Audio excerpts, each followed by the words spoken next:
भगवान परशुराम विष्णु के छठवें अवतार माने जाते हैं। इनका जन्म वैशाख मास के शुक्ल पक्ष की तृतीया को हुआ था, इसलिए इस दिन को अक्षय तृतीया भी कहा जाता है।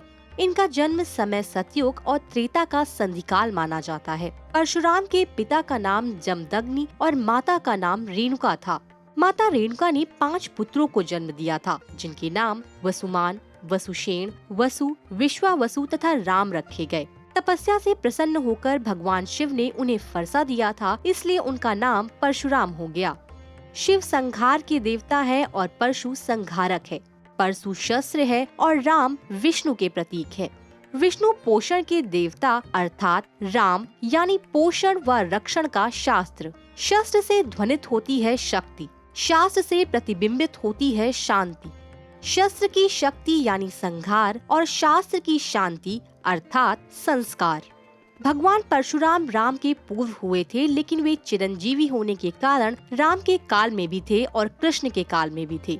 परशुराम अक्षय तृतीया को जन्मे, इसलिए परशुराम की शस्त्र शक्ति भी अक्षय है और शास्त्र संपदा भी अनंत। विश्वकर्मा की अभिमंत्रित 2 दिव्य धनुषों की प्रत्यंचा पर केवल परशुराम ही बाण चढ़ा सकते थे। यह उनकी अक्षय शक्ति का प्रतीक था, यानी शस्त्र शक्ति का। पिता जमदग्नि की आज्ञा से अपनी माता रेणुका का उन्होंने वध किया था।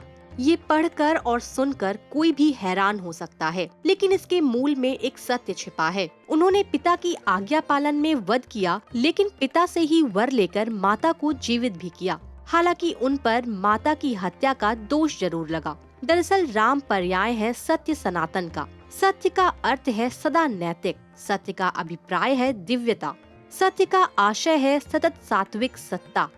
परशुराम वास्तव में राम के रूप में सत्य के संस्करण हैं, इसलिए नैतिक युक्ति का अवतरण है। यह परशुराम का तेज, ओज और शौर्य ही था कि आतताई कार्तवीर्य सहस्त्रार्जुन का वध करके उन्होंने अराजकता समाप्त की तथा नैतिकता और न्याय का ध्वजारोहण किया।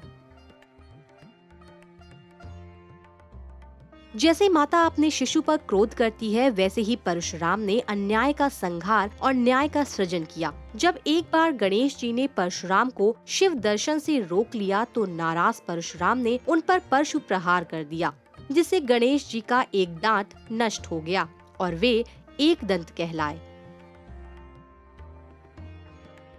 रामायण काल में जब प्रभु राम ने शिव जी का वो धनुष तोड़ डाला था, तब क्रोध में भरे हुए परशुराम जी वहां पहुंचे और उन्होंने श्री राम को चुनौती दी थी।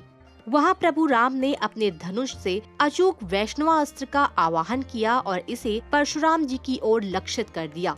वहां परशुराम जी को भगवान राम की शक्ति का एहसास हुआ और स्वयं ही प्रभु राम के आगे उन्होंने समर्पण कर दिया। श्री राम ने परशुराम जी की संपूर्ण तपस्वी योग्यता भंग कर दी थी और उनसे विष्णु तत्व भी ले लिया था। इसके उपरांत वे श्री राम की आज्ञा लेकर महेंद्र पर्वत पर पुनः तपस्या करने के लिए चले गए थे। परशुराम जी ने महाभारत में 3 महारथियों को शिक्षा दी थी, जिनका नाम था पितामह भीष्म, गुरु द्रोणाचार्य और सूर्य पुत्र कर्ण को। कर्ण को उन्होंने शिक्षा ग्रहण करने के लिए झूठ बोलने पर श्राप भी दिया था। कौरव सभा में उन्होंने कृष्ण का समर्थन भी किया था।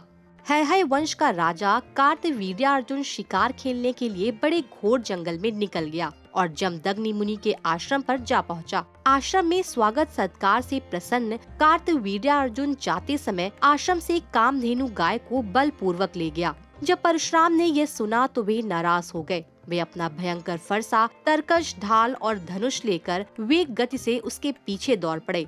परशुराम ने कार्तवीर्यार्जुन की 1000 भुजाओं को काट के उसका वध कर दिया।